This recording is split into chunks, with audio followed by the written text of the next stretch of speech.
গত কয়েক ঘণ্টায় পুরো উপত্যকা জুড়ে পরিস্থিতির উল্লেখযোগ্য অবনতি লক্ষ্য করা গেছে। আমরা দেখেছি ইসরায়েলি সেনাবাহিনী বিশেষ করে আল মাওয়াসি এলাকায় একাধিক বিমান হামলা চালিয়েছে। ওই এলাকায় কোনো পূর্ব সতর্কতা ছাড়াই দুবার হামলা চালানো হয়, যাতে দুজন ফিলিস্তিনি নিহত এবং অন্তত 10 জন আহত হন। নিহতদের মধ্যে ফিলিস্তিনি রেড ক্রিসেন্ট সোসাইটির একজন প্যারামেডিকও ছিলেন। মধ্যরাত থেকে এখন পর্যন্ত নিহত ফিলিস্তিনির সংখ্যা বেড়ে 20 জনে পৌঁছেছে। এর মধ্যে গাজা সিটির পূর্বাঞ্চলীয় এলাকা আত্তুফা এবং আল জাইতুনে 14 জন নিহত হয়েছেন।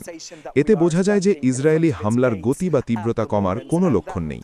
ইসরায়েল দাবি করছে গাজার উত্তরাঞ্চলে আজ সকালে তাদের ওপর একটি সামরিক ও নিরাপত্তা ঘটনার পাল্টা জবাব হিসেবে এই হামলা চালানো হয়েছে, যেখানে তাদের একজন রিজার্ভ অফিসার গুরুতর আহত হন।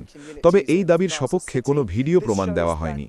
গত 2 বছর ধরে চলমান ভয়াবহ যুদ্ধের ধকল সামলাতে থাকা মানুষগুলোর ওপর আবারও ইসরায়েলি ড্রোন এবং যুদ্ধবিমানের সক্রিয় উপস্থিতি নতুন হামলার ইঙ্গিত দিচ্ছে।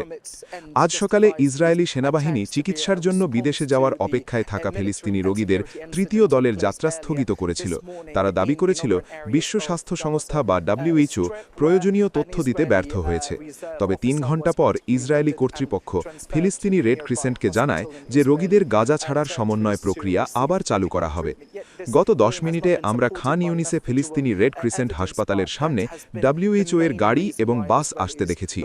রোগীরা এখান থেকে রাফা ক্রসিং হয়ে গাজা ছাড়ার প্রস্তুতি নিচ্ছেন। তবে আজ কতজন রোগী গাজা ছাড়তে পারবেন তা এখনও নিশ্চিত নয়। WHO এর পক্ষ থেকে এ বিষয়ে বিস্তারিত কিছু জানানো হয়নি। তবে রোগীদের সরিয়ে নেবার প্রস্তুতি চলছে।